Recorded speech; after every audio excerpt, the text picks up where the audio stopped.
yo quiero en esta tarde compartir con ustedes, y lo he titulado cuatro secretos o 4 principios de una iglesia, ya que estamos al inicio de una nueva temporada, de un nuevo tiempo. Hemos recibido la palabra profética anual, donde Dios nos habla de principios como la obediencia, como deleitarnos en Él, ¿sí? Pero también tenemos que tomar la ocasión, la oportunidad de crecer en este tiempo. Por eso me pareció interesante poder hablar con ustedes sobre secretos de una iglesia realmente que marca la diferencia. Yo recuerdo hace muchos años atrás, cuando el Señor me llamó al ministerio, cuando Dios me llamó a servirle,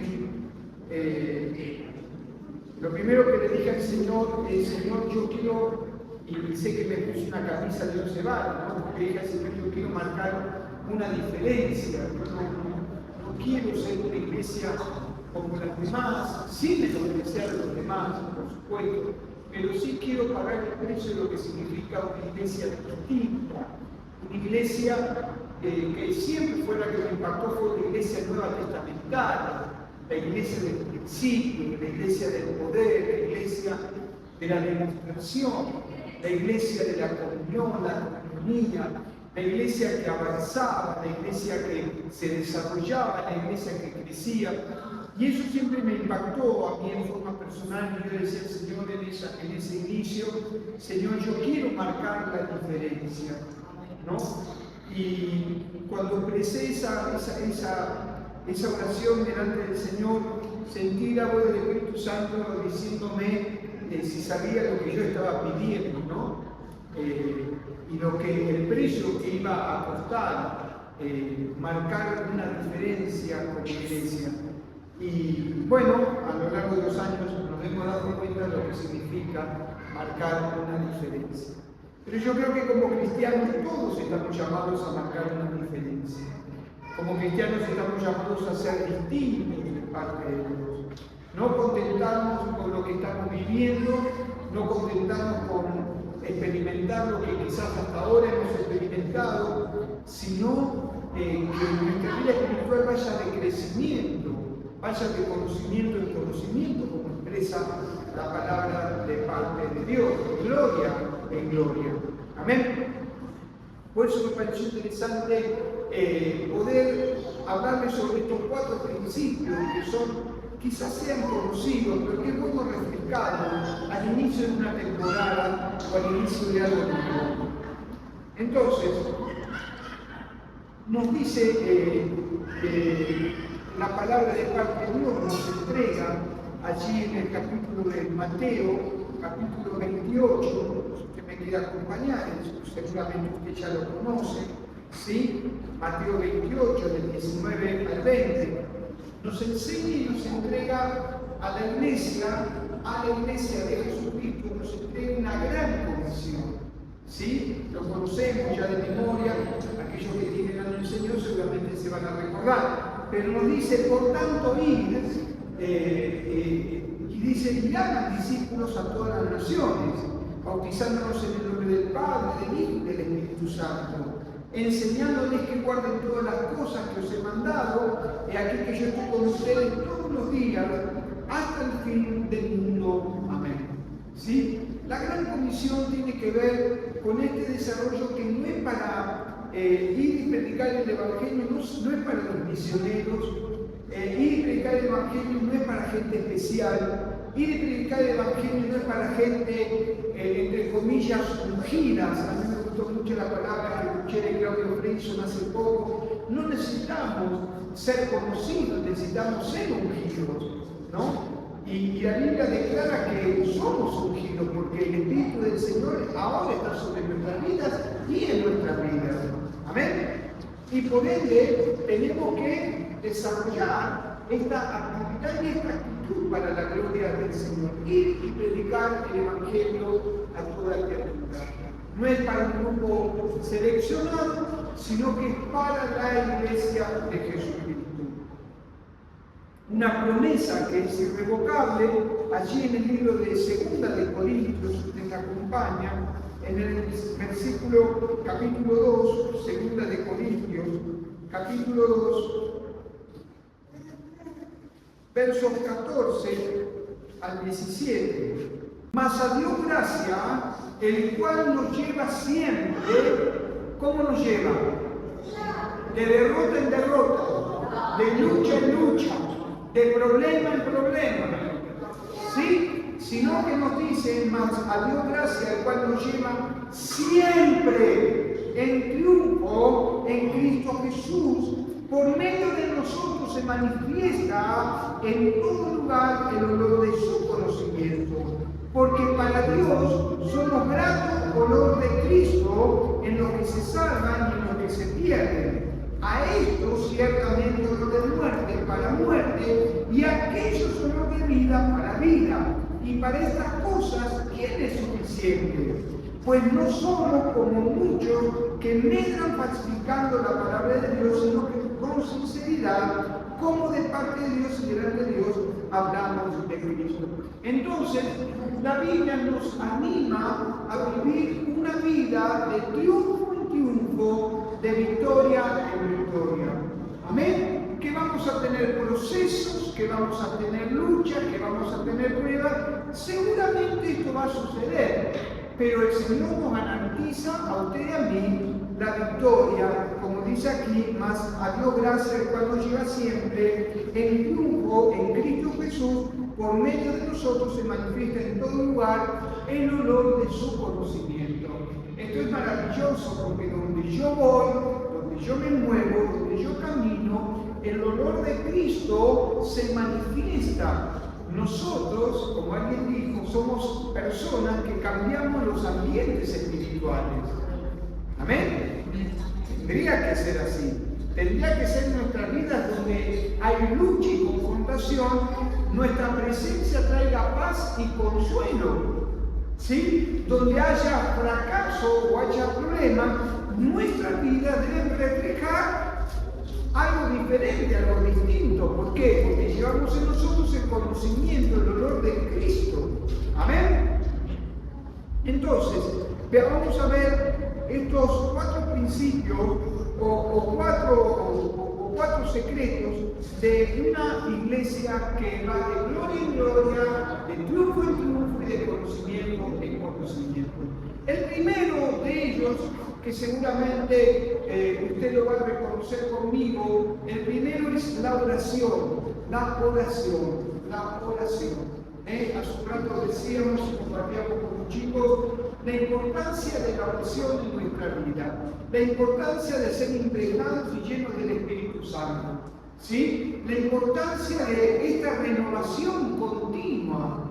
Yo a mi auto, si no le pongo nafta, por más que yo tenga fe, lo único que va a comenzar a caminar o a andar si yo lo empujo. Por más que le puse la batería nueva, el burro ande bien, pero si no le coloco nafta, la potencia, lo que significa la combustión, no va a funcionar. Así sucede con nuestra vida espiritual.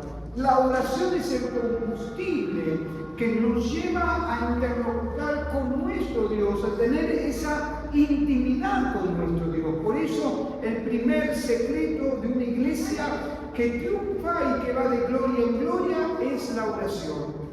Yo lo trasladaría, el primer principio o el primer secreto para tu vida y para mi vida es que tengamos una vida de oración, de búsqueda, de intimidad. La oración no se produce tan solo dentro de la iglesia. La oración no se produce cuando al pastor o a la pastora o a un líder se le ocurre que tenemos que orar. Es mucho más profundo. La oración es intimidar con Dios. La oración es estar en presencia de Dios continuamente. Amén.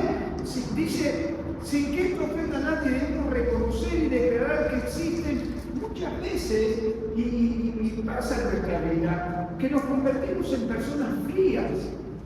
Personas que no nos importa el prójimo. Nos enfriamos. No sé si alguna vez usted pasó por el freezer de su vida espiritual.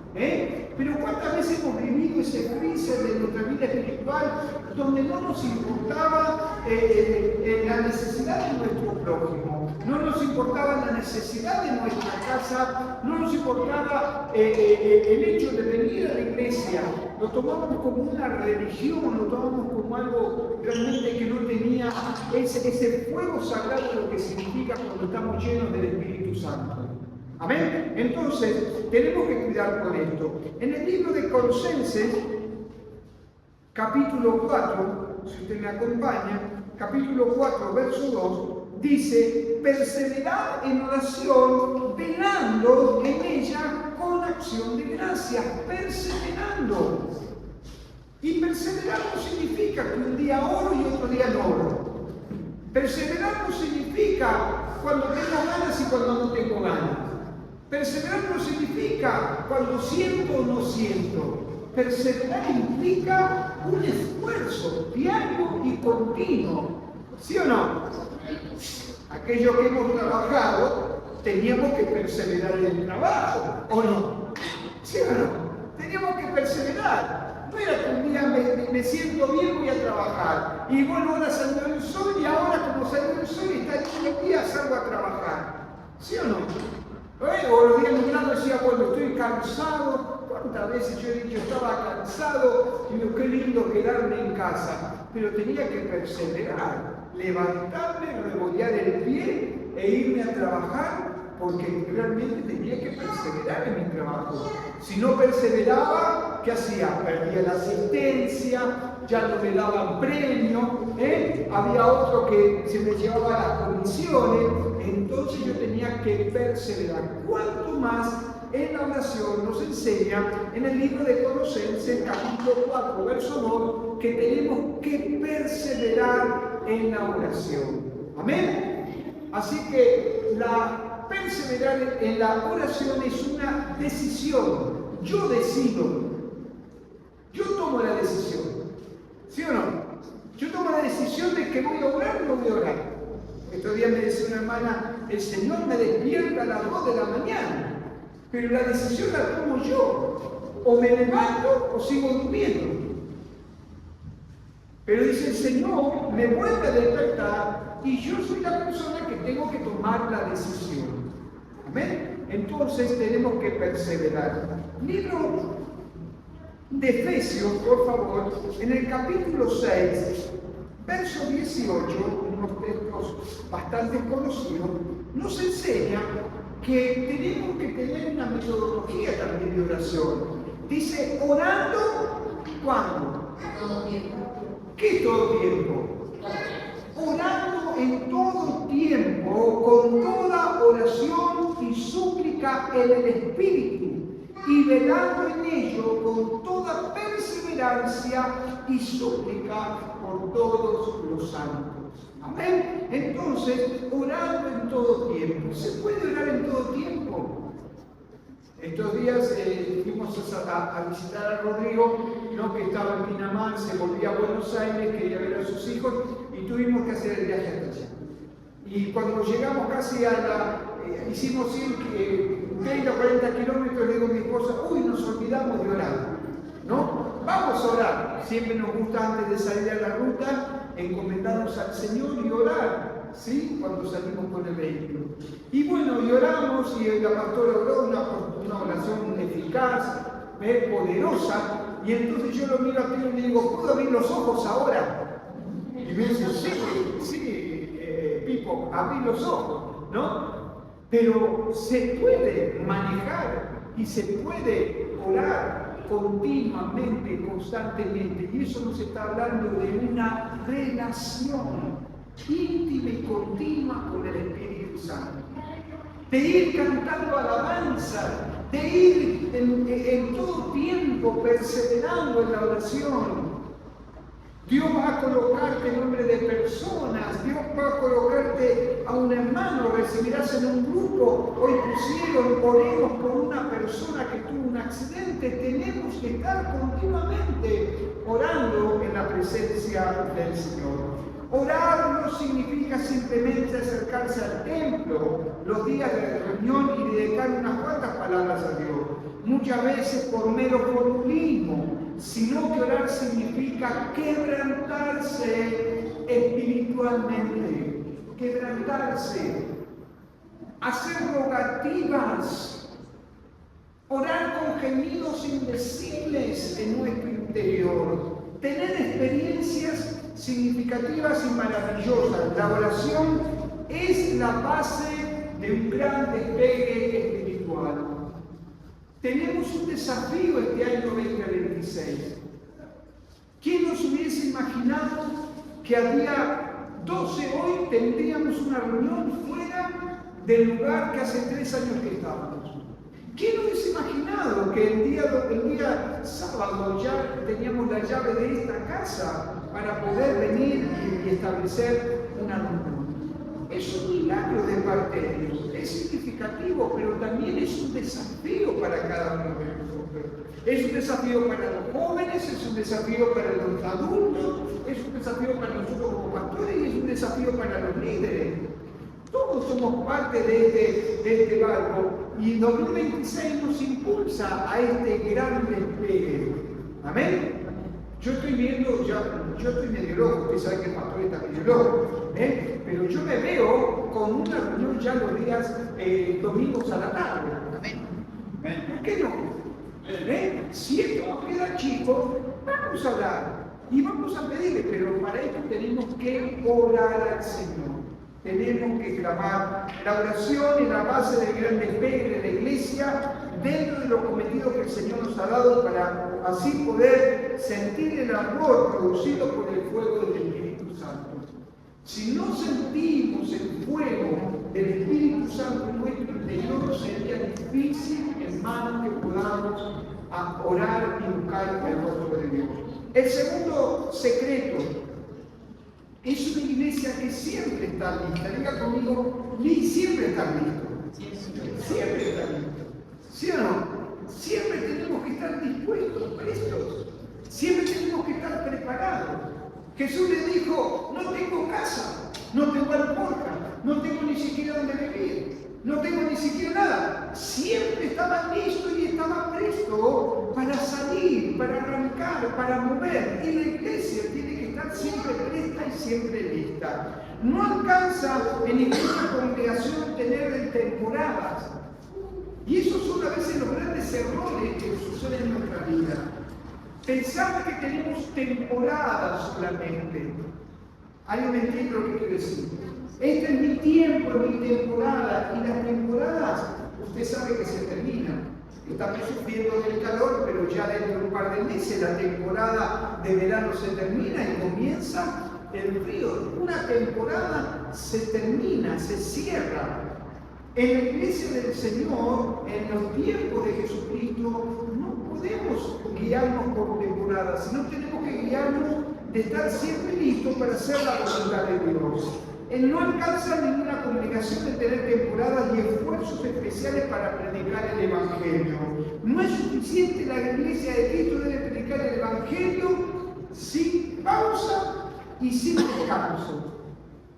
Tenemos que predicar el Evangelio. Yo no sé lo que sé lo que ustedes estudiaron, pero nosotros vimos primero la revelación, después vimos la enseñanza, ¿no? La revelación de recibir a Cristo como Señor y Salvador de nuestra vida, la enseñanza, ¿sí?, de la palabra de Dios para tener conocimiento, pero no quedarnos con eso, sino poder extendernos hacia la predicación del Evangelio. Yo le decía a los muchachos, ¿se acuerdan cuando el profeta manda a la mujer y dice, andá y buscar vasijas? ¿Cuándo se acaba el aceite? Cuando se acaban las vasijas. Y dice que tenía que ir a buscar la particularidad, eran vasijas viejas. ¿Cómo tenían que ser las vasijas? Vasijas nuevas. Vasijas nuevas. El Espíritu Santo, hermanos, deja de fluir dentro de las iglesias cuando dejamos de buscar gente nueva, cuando dejamos de renovar, nos convertimos en religiosos, nos convertimos en personas que nos nutrimos, cantamos, estamos felices dicen, pero detrás de estas paredes hay gente que se muere sin Cristo, sin fe y sin esperanza. Y la tarea de estar listos no es significativa para los pastores, evangelistas o el grupo, sino que cada uno de nosotros tiene que tomar el lugar para predicar y hablar de Jesucristo. Pastor, ¿pero a quién le predico? Es lo que tenés a tu costado. No a tu hermano que ya no conoce a Jesucristo como Señor. A su rato le contaban un testimonio que una persona estaba sentada en un vehículo y se le empezó a manifestar. Y empezó a hablar en otra lengua, y empezó a hablarle, y dice que se horrorizó. Y dice, ¿qué hago? Llevarlo a la iglesia. Porque la iglesia es la que tiene respuesta. ¿Amén? Entonces, miremos lo que dice la palabra de Dios allí en el libro de 2 de Timoteo, por favor.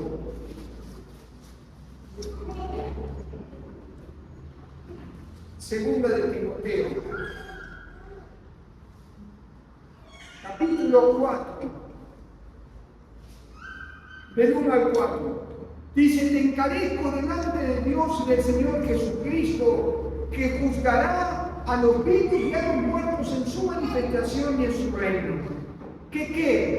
Que te quedes haciendo la plancha, que te quedes callada la boca o callado la boca, que solamente grites aleluya y gloria a Dios. No, dice la Escritura que prediques la palabra, que instes a tiempo y fuera de tiempo, redarguye, reprende, exhorta con toda paciencia y doctrina, porque vendrá tiempo cuando, dice la palabra del Señor, dice, porque vendrá tiempo cuando no sufrirán la sana doctrina, sino que teniendo comezón de oír se van a encontrar maestros conformes a sus propias concupiscencias y apartarán de la verdad el oído y se volverán a las pautas. Cualquier tipo, la película venezolana o sudamericana de lo que está pasando en este tiempo es pura coincidencia. Pero tenemos que como iglesia estar siempre listos a predicar el Evangelio de Jesús. Hablar de Jesús, no calles la boca. Tenemos que llenar este salón, y este salón no lo vamos a llenar con ángeles, porque los ángeles ya están adorando al Señor. Tenemos que llenarlo con almas redimidas por la sangre bendita y preciosa de Jesús. Punto 3. El tercer secreto de una iglesia triunfante es una iglesia donde todos trabajan. Todos trabajan. Hasta ahora mi padre trabaja y yo también trabajo. Todos trabajan. Todos somos útiles en la casa del Señor. Somos un cuerpo. Cada uno de nosotros es un miembro diferente, ¿sí? Pero todos nos necesitamos y todos tenemos que trabajar. Ay, pastor, pero yo vengo cansado de trabajar. Pero igual esforzate. Mira a Jesús en la cruz, cuando colocó su vida y no se bajó, sino que perduró ahí, por amor a vos y por amor a mí. Pastor, pero usted no sabe. Yo no lo sé, pero tu amor por Cristo y mi amor por Cristo es mucho más grande. Amén. Alguien dijo que no estaba de acuerdo. Yo no comparto mucho eso, pero mi amor por Dios es tan significativo, honestamente se lo digo. Yo no le sirvo al Señor por ganancia, yo no le sirvo al Señor por placer. Yo le sirvo a Dios por lo que Él hizo en la cruz de Calvario por mí. Yo no sé cómo agradecer a Dios. Honestamente, yo no sé cómo agradecer a Dios por lo que Él hizo por mí. Mi vida no tenía un propósito. No fui, no me drogué, no me prostituí, nada de eso, fuera de eso. No, pero sí sé que Él hizo algo nuevo en mi vida. Le dio un propósito, le dio un sentido a mi vida. Me dio una familia, me dio un hogar. Y hoy podemos transitar el camino del Señor y yo le sirvo por amor a Él, no por otra cosa. ¿Ven? Entonces, una iglesia donde todos trabajan, cada uno de nosotros es miembro voluntario de la iglesia de Cristo. Y esto es por el amor del Padre.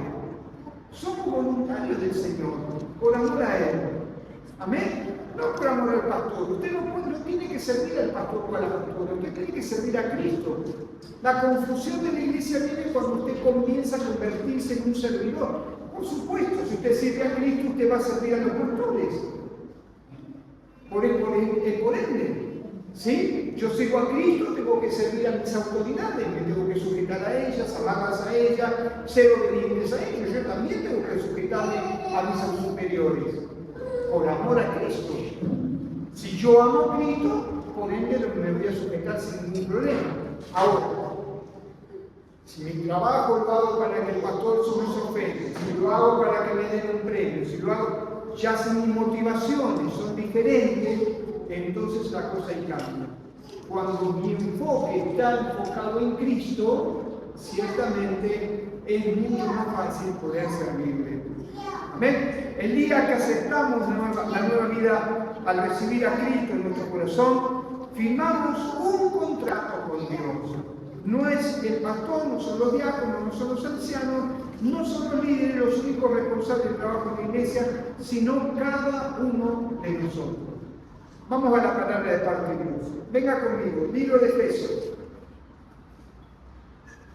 Libro de Efesios capítulo 4, por favor. Verso 15. Dice, sino que siguiendo la verdad en amor, crezcamos en todo aquel que la cabeza, esto es ¿quién? ¿Quién es la cabeza? Cristo es la cabeza de la iglesia. No es el pastor. No son los apóstoles, no son los profetas, ni los maestros. Cristo es la cabeza de la iglesia. Amén. Y mire lo que dice el verso 16. De quien todo el cuerpo,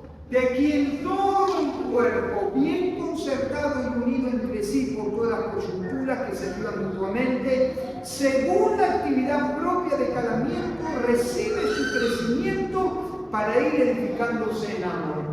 ¡Qué lindo! Cuando todos trabajamos, cuando todos servimos, nos vamos ayudando mutuamente. Quizás un día usted me entregue una palabra que yo necesite. Quizás un día pueda traerle una palabra a usted que usted la necesite. Y así nos vamos ayudando los unos a los otros y vamos creciendo para la gloria del Señor.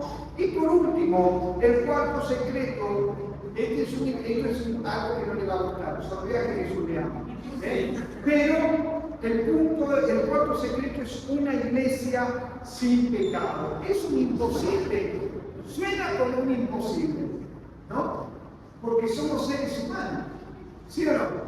¿Sí o no? No somos infalibles. A veces hacemos las cosas bien, a veces hacemos las cosas mal. Pero ¿qué significa una iglesia sin pecado? La oración, siempre listos, todos juntos trabajando, pero aún no es suficiente para obtener un triunfo rotundo, ya que debe ser una iglesia sin mancha, sin engaño a Dios, sin envidia, sin habladurías y calumnias, sin amor hipócrita, donde se acepte que todos tenemos errores y la clave es sabiendo perdonar en verdad. Cuando yo tengo un corazón perdonador y alguien dijo, al que uno ama, perdona. ¿Sí o no? ¿Sí o no? Cuando vos amas a alguien, por más cosas que te hagan, ¿sí? Perdonás. El tema es que cuando dejas de perdonar, cuando se filtró en vos la semilla del dolor, de la envidia, de la angustia, dejaste que en vos o en mí se metiera esa semilla para poder traer división o problemas, y es ahí donde el pecado se filtra. En todo despertar y en todo avivamiento, en todo desarrollo, cuando queremos crecer y extendernos, el enemigo va a tratar de filtrarse para romper filas. Y eso lo tenemos que tener en claro, lo tenemos que tener bien activo. Porque el enemigo va a tratar de venir si vemos que esto es un cambio rotundo, salimos de estar en el anonimato y escondidos a estar, ¿sí? A hacer luz y a hacer sal en medio de la ciudad. Ahora es un cambio muy fuerte. Y el enemigo no se va a quedar tranquilo. Va a tratar de ponernos, de dividirnos, de criticarnos. Lo que antes no veíamos, vamos a comenzar a ver los errores, pero si existe el amor, hermanos, podemos seguir adelante en la obra del Señor. Tenemos que sacar el pecado, desarraigarlo, no darle lugar al chusmerío, a la envidia, a los celos, a la contienda, desarraigarlos y limpiarlos de una. No hay que permitir que el enemigo se filtre en nuestras vidas, ni en la iglesia, porque eso trae perjurio y destrucción. Conclusión. Oración, prontitud, plenitud, amor a la iglesia, triunfará predicando especialmente y de esta manera la salvación por medio de Cristo. Dios nos impulsa, Dios nos mete en un tiempo nuevo y Dios nos desafía a no ser una iglesia guachi guachi. Dios nos impulsa a ser una iglesia que marque la diferencia. No porque somos especiales, sino porque Él es especial. Él es especial. Cuando yo me entregué a Cristo le dije, Señor, mirá vos lo que le dije, ¿no? Pero le dije, yo me entrego a Cristo, pero yo no quiero una iglesia cualquiera. Yo quiero ver tu pueblo. Lo que yo veía en la campaña, en esa época, digo, Señor, yo quiero vivir eso, yo no quiero vivir otra cosa. No quiero vivir una religión, no quiero, porque conocí una religión. Yo quiero vivir una relación con Cristo y que podamos marcar la diferencia en la ciudad de Mar del Plata, porque Él es diferente. ¿Amén? ¿Amén? ¿Cuántos se atreven a aceptar este desafío de parte de Dios? Amén.